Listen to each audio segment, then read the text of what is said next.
Hello everyone, welcome back to my channel. I am Tahnie Nollenberger, your favorite wedding planner, and this is Talk with Tahnie, your merry source to weddings, where we create, educate, and have a ridiculously good time. We chat all things weddings.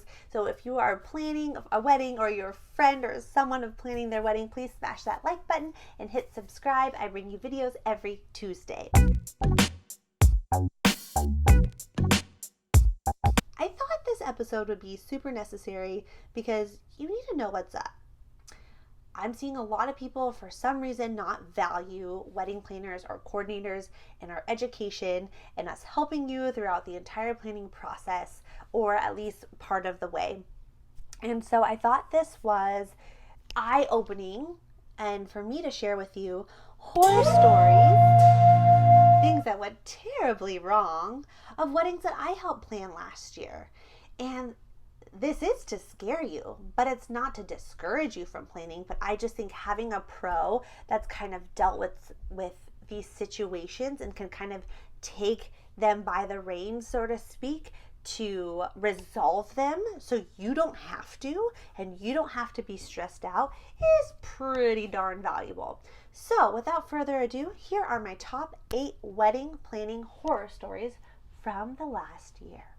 I'm telling you guys these stories. I'm not mentioning names, dates, what wedding they were. It's completely anonymous, and the couple most of the time had no idea what was going on with these behind the scenes with these weddings. I dealt with them all. Imagine if I didn't deal with them all. How would you feel dealing with them all?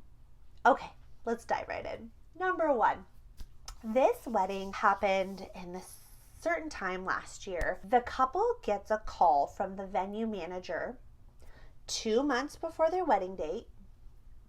2 months before their wedding date, and the venue manager tells them that they can't have their wedding on that date because the owner has decided to use the property for her own event. Think about that. You're a bride and groom. You already sent out your final wedding invitations. You're 2 months away from your wedding date, and someone's telling you you need to change the date after planning for over a year. Terrible.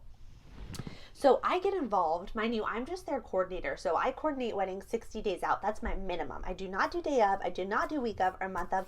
That doesn't exist. That's too stressful for all parties involved. Doesn't make sense. Anyway, so it's the 60 days, right? Within my time frame of me to work with the couple. So they call me. They're like, Tahnie, we can't have our wedding date. You know, it's a poor groom. Like, the bride's devastated. She's crying. We have to change the date. Are you even available? You know, what if I wasn't available? So many logistics, right? And so we're trying to figure this out. Like, this doesn't make sense. First off, they can't do this. Send me your contract, because that's something I have to read anyway. So they send me their contract. There's no clause in there whatsoever. No force majeure clause. Things that should be in everyone's contract. Should the date need to change, nothing. It's bare bones. Looks like someone made up this contract. It's not even legal. And I'm kind of like, this is weird. This is fishy. This doesn't make sense. So of course I get involved professionally. I reach out to the venue manager, like, sweet as I could be, like, definitely not causing any conflict, and just so nice. I call her up and I said, hey, I wanted to know what was happening. I'm the coordinator. I just wanted to introduce myself. What can we do? What are the flexibilities? Just being so professional and kind. The venue manager says, it's out of my hands. She's so rude to me. It's out of my hands. The owner wants to use it for her own party. I can't do anything about it. And I said, okay, well, I actually read your contract, and legally you can't do that. Click. She immediately hangs up on me. So I'm like, okay, this is weird. Something is not adding up here. So I tried to reach out to her a few times. At this point, you guys need to learn this lesson. You need to leave a paper trail with all of these conversations. So at that point, I started emailing her. So should I have to take her to court for any reason, or the couple, there is a paper trail. of the conversation and what her response is. And she was being very vague, and she wouldn't email me back. She would call me instead. So that is your red flag number one, is if they don't email you but call you. You want these conversations, either a text message and an email or some kind of form that you could take them to court. She was just rude, denying the fact that like they can't do anything about it. It's out of her hands.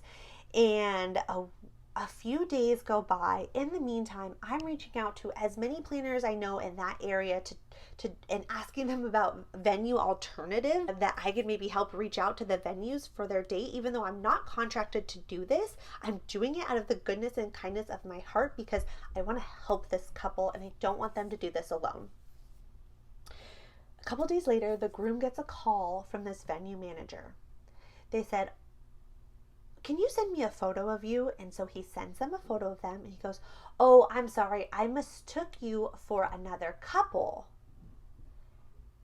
What this venue did is that they double booked this date, lied about it, said that the owner wants to use it for her own party, and then tried to move my couple's date. That is some sketchy stuff, my friends. Terrible, terrible business. She said, "Oh, I'm sorry, I mistook you for another couple. You were the first ones to book. This date has been double booked, but because you were the first to book, we're going to move the other wedding's date."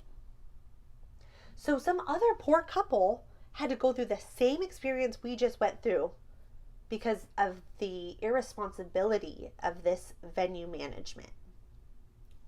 Horrible. I look up reviews online. This is not the first time this venue has done it. If you guys want to know this venue, feel free to DM me on Instagram, and I'm happy to tell you because that is unacceptable in my book. So that was number one with this wedding, what we dealt with. So it's the day of the wedding, and we're setting up. It's like an hour before ceremony, and the venue manager booked three different venue tours with other couples an hour before our ceremony starts. Now imagine if you are the client and you pay for a private venue and they're holding public interviews of the venue space. Yeah, I get it. If it's earlier in the day at noon, that happens all the time. But an hour before your ceremony, as your guests are showing up, as you're finishing getting ready, and there's strangers walking around the grounds of your property, mind-blowing. I was pretty upset by that, but it's an hour before the ceremony. My poker face is on. I got things to do to prepare everyone to have the most beautiful ceremony ever. Later that night, there was an issue with one of the restrooms.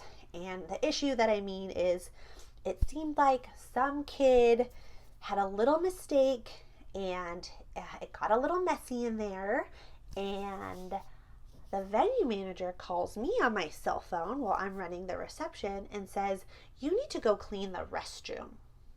And I said, "Well, what's wrong with the restrooms?" "You just need to go look. There's stuff everywhere." And I'm thinking like, okay, maybe there's like trash. I could throw the trash even though that's not my job. Maybe there's like makeup out or something. I don't really know what the situation is, but I'm happy to go take a look for you. Obviously, again, there's just some number 2 spread in certain areas. It just looked like there was like a kid that didn't know how to use the restroom properly. It was gross. It's not my job to clean the toilets. That's not what I'm hired to do. I don't work for the venue. So I politely tell the venue manager, I said, "Oh yes, I see what you're talking about. However, don't you have a cleaning crew that you could call and maybe do this maintenance right now? If not, maybe you could do it tomorrow with the cleaning crew." She says, "Well, it's not my job to clean up poop." And I said, "It's not mine either. So why don't I just put a piece of paper and saying out of order sign and tape it to the restroom door. Does that work for you?" "I guess that's fine." Lady, like, come on. This is like, can you imagine if the nightmare of dealing with this lady, if you were the couple? Anyway, so that happened. And then later on, this venue manager comes to me to tell me that the music is too loud. The bass is too loud on the DJ. The venue happens to be right across from the owner's home, and they called her to tell us that the bass is too loud. And I'm like, okay, the bass is definitely not too loud. No problem. We could ask the DJ to like turn it down. I'll ask the DJ, she says. So she goes to ask the DJ, and I'm watching her. And then I see her walk back. She walks past the dessert table display, takes a plate, and fills it up with the couple's desserts, takes it back to her office and eats it. I don't even get desserts. Like, it was terrible. It was such a terrible experience for me. I couldn't imagine what it'd be like for you planning. So that's just story number 1, my friends. Story number 2. This was a micro wedding that happened last year. It was definitely so hard to plan last year. We had so many changes going on, so many last minute decisions being made with the government allowing us to have events or not. It was crazy. It was wild. But this one in particular, this couple, they requested a specific type of transportation for their wedding. Mind you, they lived in a city. Their ceremony and reception was about 2.5 hours away from the city that they lived in, but they got transportation to pick them up from their home and take them to their wedding, which was again 2.5 hours away. Same with all of their guests. So the night before their wedding, the transportation company calls me and tells me that their buses have broken down and they cannot be used for the wedding the next day. So instead of like a big party bus that everyone's all together, they have to be separated in like 2 different buses. I said, we can't do that. They need to be together. It's 10 people and they're traveling 2.5 hours away. They need to be together. I'm so sorry. There's just nothing we could do. They're broken. We're trying to get, this is 11 o'clock the night before, 11 p.m. the night before the wedding. They get married at 3 o'clock. Okay. I can't sleep. I'm Googling every single transportation company, and this is a particular type of transportation company that could possibly replace them. Obviously, no one's available at 11, 12 a.m. at night for a call. I have a list going. I'm seeing what time they open the next day to call them at 8 a.m. should we need a transportation companies, because the doors in their buses were broken. And I'm like, freaking fix it. Call someone to fix it. Like, who? You live in the biggest city ever. Like, there's someone that can fix your bus. So stressful. Of course, I do not tell the couple this. I would never tell the couple that their transportation broke the night before their wedding. I'm managing it and I'm dealing with it. And lucky for me, they fixed the buses by 10 a.m. the next day. And the couple was picked up at noon. So the stress of it all. Their guests ended up being 2 hours late for their ceremony, and we started their ceremony. It was just a ceremony only on the beach, like 3 hours late than it was supposed to be. It was just like the craziest day, and I'm telling you, it was only 12 people, and it was the craziest wedding I've ever had to do. Story number 2 for you. So again, another reason why someone could just take the lead, take the reins over for you before your wedding day. Okay, so I had a couple planning from out of state on the East Coast. This poor couple had to postpone 3 different times. Okay, so after this couple had to postpone, I think the second time, the catering company that they were using had originally offered them a discount when they booked. That was the first time they contracted with the catering company, right? Because we had to postpone a second time, they took away the discount and were trying to charge them all of these fees that they didn't discuss with us. And so I, of course, got involved because I was their partial wedding planner, or I did a custom package where I was a little more involved than just my 60-day wedding coordination package. And I wasn't exactly full service. I was kind of in the middle. So I was involved a little more along the way. So I get involved and I'm chatting with the catering manager, and I said, listen, like, I understand that everyone's postponing, everyone's charging extra fees, but you guys just didn't tell us about this. You know, what is the solution here?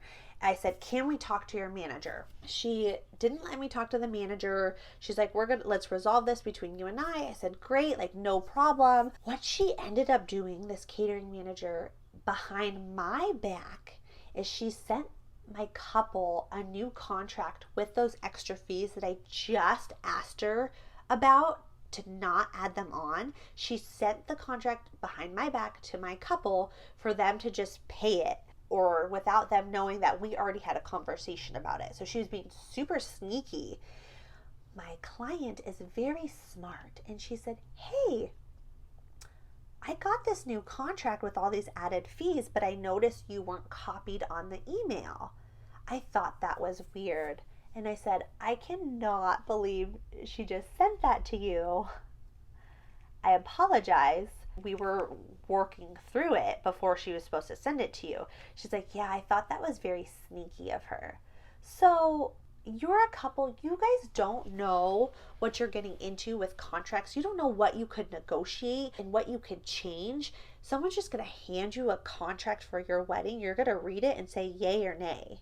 And there's all of these things that me as a planner that I've been planning for over 10 years that knows how to kind of adjust little things for you here and there. Like I know what our limitations are. And that's like a huge advantage that you have when working with a planner.